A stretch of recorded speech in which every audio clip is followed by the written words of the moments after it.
Greetings and welcome to another video of the Hindu vocab series. आज है 17/4/2017.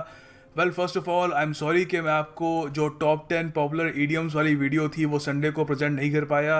आई had a lot of other assignments. Other than that I wasn't really feeling all that well. So मैं कोशिश करूँगा जो top 10 idioms वाली video है कल तक आप तक ज़रूर मिल जाए. But don't freight, don't frown, क्योंकि आज की वीडियो में ही दो शानदार ईडियम्स हैं. So your idiom hunger will be satisfied. Let's start with the first word. देखिए पहला idiom है आज का, मेघ है while sun shines. तो बेसिकली देखिए यहाँ पर क्या रहे हैं कि कोई भी एडवांटेजियस कोई आपको स्थिति दिखे जिसका आप फ़ायदा उठा सकते हो तो इमीडिएटली उसका मैक्सिमम बेनिफिट लेना, किसी अपॉर्चुनिटी का मैक्सिमम बेनिफिट लेना. अब आप कहोगे हे क्यों आता है, हे का क्या मतलब, यहाँ पे सन क्यों शाइन करता है. देखिए बड़ा ही सिंपल और सरल सा मतलब है इसका. कोई यहाँ पे ग्रीक माइथोलॉजी या कोई सुंदर सी कहानी कुछ नहीं है. देखो हे होती है सूखी घास, ठीक है, ऐसी ये इसको कहते हैं हे. तो हे से बहुत सारी चीज़ें बनती हैं. जो फार्म होता है वहाँ पे हे भी इकट्ठा किया जाता है. तो हे देखिए ज़्यादातर हमारे यहाँ तो धूप वगैरह खूब आती है, मगर जो वेस्टर्न वर्ल्ड है वहाँ पे बारिश का मौसम ज़्यादा रहता है, खासकर ब्रिटेन में. तो वहीं इसका ये एडियम है. तो वहाँ पर क्या होता है, बारिश वगैरह खूब होती है. तो हे आपको पता है जब गीला हो, जब मौसम एक बारिश आ रही हो तब आप हे नहीं उठा सकते, क्योंकि सीधी सी बात है सूखी घास कहाँ से होगी. फिर आप हे तभी इकट्ठा कर सकते हो जब सूरज खिल रहा हो, सन शाइन कर रहा हो. तो वहीं से मतलब आता है कि जब तक सूरज चमक रहा है मेघ है, सारी जो भी आप सूखी घास बनाना चाहो बना लो. तो ये बाद में इस ईडियम का मतलब बन गया कि जब तक कुछ आपको अपॉर्चुनिटी दिखती है तो उसका मैक्सिमम बेनिफिट लो, ठीक है. तो हे वैसे भी समझ लो सूखी घास होती है, ठीक है. तो समझ गए, कोई ज़्यादा यहाँ पे ग्लैमरस सा कोई एडियम नहीं है, सिंपल सा मतलब है इसका. I have a few days before my parents return from there vacation. Vacation मतलब छुट्टियाँ. तो मेरे पास कुछ दिन बचे हैं, मेरे पेरेंट्स वापस लौटेंगे छुट्टियों से, तब तक मेरे पास कुछ दिन बचे हैं. So I might as well make hay while the sun shines. तो जब भी जो भी मुझे करना है, रात को लेट सोना है, दोस्तों के साथ पार्टी वार्टी करनी है, जो भी है, जब तक मेरे पास अपॉर्चुनिटी है I should make the most of it. सबसे ज़्यादा बेनिफिट लेना चाहिए, क्योंकि ऑफकोर्स पेरेंट्स बाहर छुट्टी पे है, ठीक है. तो आप बहुत तरीके से इसके सेंटेंसेस बना सकते हैं. मेन याद रखना, ये एग्जाम में बहुत बार पूछा जा चुका है, मेक हे वाइल सन शाइन्स. ये वैसे डायरेक्ट क्वेश्चन में भी आता है, कई बार किसी पैराग्राफ में भी आ जाएगा, ठीक है. तो याद रखना इसको. देखिए अगला शब्द है गोर, क्रिया है. गोर देखिए यहाँ पे द हिंदू में यूज़ किया है. बहुत ही एक दुखद एक घटना हुई है. Engineering student gored to death by bull in Tamil Nadu. तो आपको पता है जल्लीकट्टू वहाँ पे खेलते हैं. तो उसमें क्या हुआ कि एक इंजीनियरिंग स्टूडेंट था, पार्टिसिपेट कर रहा था उसमें, और वहाँ पर उसको क्या हुआ कि जो बैल का जो सींग होता है वो उसके आर पार चला गया. तो देखिए गोर के आपको ये पहले मतलब समझा दिया मैंने. इसके सिनोनिम्स याद रखना बहुत इंपॉर्टेंट है. तो मेन तो आप समझ सकते हो पियर्स करना, आर पार जाना. पियर्सिंग होती है ना, कान पे आर पार जाती है चीज़ आपके, पियर्स करती है वो. स्टैब करना, सिक करना. अच्छा, इम्पेल एक बहुत ज़्यादा महत्वपूर्ण वर्ड है. देखो इम्पेल वैसे भी एग्जाम में आ चुका है कई बार, और गोर का एज ए वर्ब एक डायरेक्ट सिनोनिम भी बनता है. देखो इसको याद रखने का तरीका ये है, आपने वो सुना एक बहुत ही फेमस वैम्पायर था ड्रैकुला. तो असल में तो खैर जो नॉवल में उसको बनाया सॉर्ट ऑफ मिस्टीरियस कैरेक्टर वगैरह वो अलग चीज़ थी, मगर असल में भी एक व्लाद द इम्पेलर नाम का ट्रांसिल्वेनिया में एक राजा था. तो उसको टाइटल दिया गया था व्लाद, व्लाद उसका नाम था, WLAD व्लाद, और उसको टाइटल दिया गया था द इम्पेलर, क्योंकि जब भी वो कोई वॉर में किसी अपने दुश्मन को हराता था तो अपने दुश्मनों को वो एक स्पीयर से उनके आर पार इम्पेल करता था, मतलब पियर्स कर देता था एक स्पीयर से उनको आर पार. तो बहुत ही ग्रूसम सा एक दृश्य होता था, तो इसलिए उसको नाम मिला इम्पेलर. तो याद रखना इम्पेल, थोड़ा आप इसको याद रखने में इसको आपको आसानी होगी. It's quite important. पंक्चर करना, खैर पेनेट्रेट करना, all these are sort of easy. अच्छा, तो यहाँ पर एक सिंपल सा सेंटेंस बनाया मैंने इसी थीम पे. The unfortunate man was gored to death by the angry bull. तो देखिए गोर्ड ज़्यादातर जो है बुली करती है, सींग से आर पार जब हो जाता है. सो 90% ऑफ द टाइम्स आपको जब गोर्ड वर्ड दिखेगा तो वहाँ पर बैल आसपास होगी. देखो अगला यहाँ पर एक और ईडियम है, वो है मेक अ मॉकरी ऑफ. मतलब किसी चीज़ को ऑलमोस्ट एक तरीके से उसको फुलिश सा दिखा देना, एब्सर्ड सा दिखाना. तो यहाँ पर क्या कह रहे हैं, आउटरेजियस डिफायंस. यार देखो डिफाइनेंस मैं भूल चुका हूँ क्या इसका मतलब है, बहुत बार रिपीट कर चुका हूँ, इतना रिपीट किया गया भूल ही गया हूँ। आप लोग प्लीज़ कमेंट बॉक्स में बताओ मुझे कि डिफाइनेंस का मतलब क्या होता है, ठीक है। तो आगे देखिए नीचे लिखा हुआ है कि जस्टिस सी के करनान्स कंटिन्यूएंस एज ए जज makes a mockery of the rule of law. तो रूल ऑफ लॉ का मजाक सा उड़ जाता है, क्योंकि यहाँ पे ऑफ कोर्स कुछ ऐसी चीज़ हो रही है जो लॉ अलाउ नहीं करता, मगर तब भी उसको ज़बरदस्ती फोर्स किया जाए तो क्या हो रहा है, एक तरीके से लॉ का मजाक सा उड़ रहा है कि लॉ को लोग अब लाइटली लेंगे।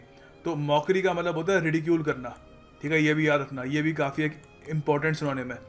अच्छा, यहाँ पे एक सिंपल सा मैंने इसका सेंटेंस बनाया है, सोइंग वाइल्ड ओट्स, याद है ये हमने एडीएम कवर किया था, इसका मतलब अयाशी करना। तो by sowing wild oats he made a mockery of his family name. तो उसने अयाशी कर करके क्या किया, जो भी उसका फैमिली नेम था उसको मिट्टी में मिला दिया, उसको एक तरीके से एब्सर्ड सा फुलिश सा लगता है लोगों को कि ये तो आदमी बिल्कुल ही लाइफ के बारे में सीरियस नहीं है। So he made a mockery of his family name. देखो अगला शब्द है एलियनेशन। एलियनेशन नाउन है। देखिए एलियनेशन का मतलब होता है आइसोलेशन, अलग थलग हो जाना, डिटैचमेंट, एस्ट्रेंजमेंट, डिस्टेंस, सेपरेशन। कोई भी चीज़ को आप अगर उसको बाकी समाज से वो अलग हो जाता है, अकेला सा पड़ जाता है, तो आप कहोगे कि that person has been alienated. तो एलियनेटेड यूजुअली देखो आपको याद होगा पिछले कुछ महीनों में पाकिस्तान के लिए बहुत यूज़ किया था जब ब्रिक्स समिट हुआ था, तो वहाँ पे कह रहे थे Pakistan has been alienated. Alienated क्योंकि उससे पहले South Asian Association for Regional Cooperation SAARC का जब समिट था पाकिस्तान में, इंडिया जाने से मना कर दिया, अफगानिस्तान जाने से मना कर दिया, ऑलमोस्ट सारी कंट्रीज ने मना कर दिया था। तो उस वक्त खूब सारे जो न्यूज़पेपर है वहाँ पर टाइटल था उनका कि पाकिस्तान हैज़ बिन एलियनेटेड, अलग थलग पड़ गया है। तो यहाँ पर आजकल एक और नया देश है जो अलग थलग पड़ गया है, north Korea feels alienated after China withdrew it's support. तो चाइना बहुत ही लंबा एक सपोर्टर था नॉर्थ कोरिया का, बट रिसेंटली उनकी हरकतें देखकर चाइना भी उनसे अलग हो गया। तो अब नॉर्थ कोरिया क्या हो गया, उनका एक अकेला दोस्त भी उनसे अलग हो गया, तो दे फील एलियनेटेड, बहुत ही अलग थलग सा आइसोलेटेड सा फील कर रहे हैं वो, ठीक है। तो अच्छा, तो इसका जो एंटोनिम होगा वो होगा यहाँ पे रिकन्सिलेशन, सबसे बढ़िया इसका एंटोनिम है, ठीक है। रिकन्सिलेशन मतलब मिलना, वापस मिलाप। ये अब देखिए एलियनेशन से हम आ गए हैं इनकार्सिरेशन पर।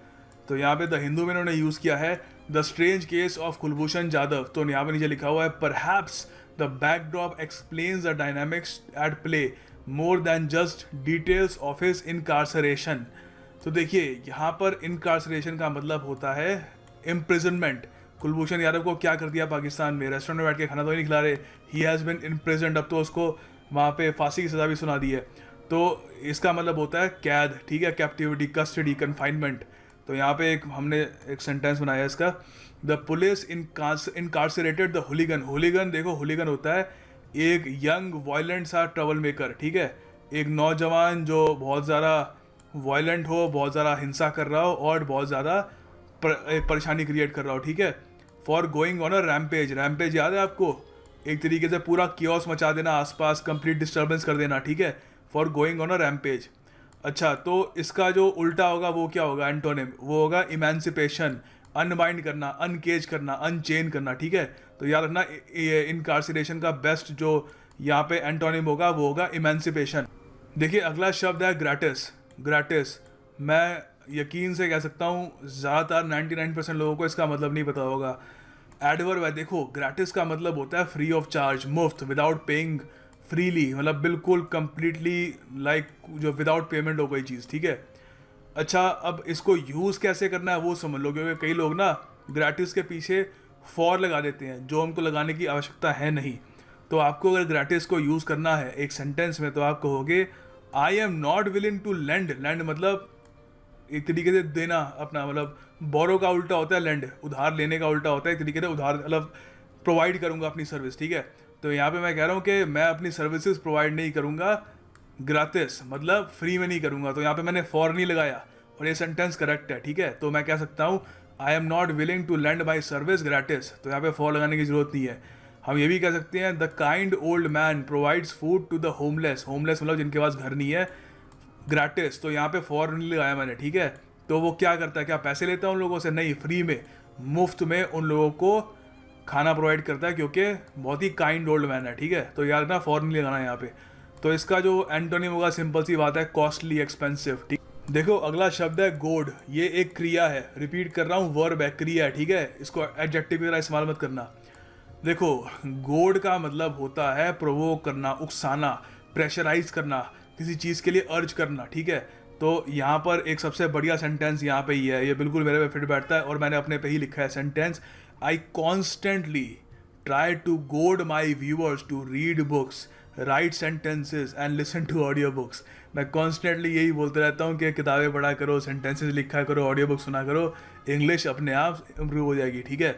अच्छा, तो हम ये भी कह सकते हैं he insulted me and repeatedly pushed my shoulder hoping to goad me into hitting him. तो उस वो बार बार मुझे इंसल्ट करा था, मेरे उसने शोल्डर पे बार बार पुश करा था। किस उम्मीद में? वो उम्मीद करा था कि मुझे उकसा देगा कि मैं उसको वापस मारूं, ठीक है। Hopping to goad me into hitting him, ठीक है। तो दोनों तरीके से मैंने आपको सिखा दिया यहाँ पे।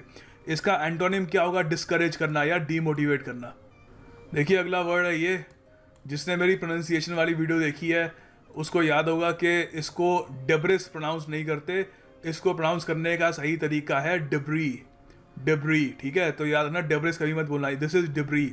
देखो डिब्री होती है कोई भी स्कैटर्ड पीसेस ऑफ रबिश या रिमेन्स, कोई भी चीज़ जो मान लो दीवार है टूट जाती है तो क्या बचता है? उसका डिब्री बचता है, ठीक है। Rubbish, waste, discarded matter, litter, अवशेष से बचते हैं उसके, ठीक है।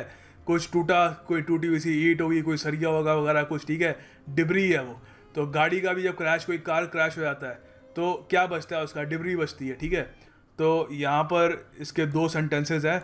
Both man died instantly in a crash which left debris scattered over a wide area, ठीक है।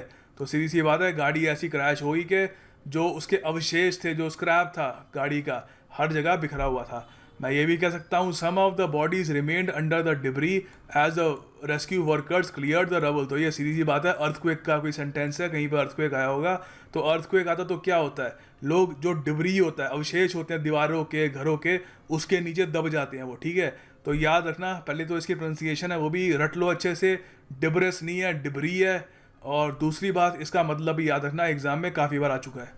देखिए आगे आप लोगों के लिए एक MCQ है, एफ्लुएंट। आपको एफ्लुएंट का सिनोनिम बताना है, ठीक है। आपके सामने ऑप्शंस है, प्रॉस्परस, काइंड, फ्लुएंट, डिस्ट्रीब्यूटरी, ठीक है। तो बताना क्या है इसमें से सही आंसर क्या है, कमेंट सेक्शन में जरूर।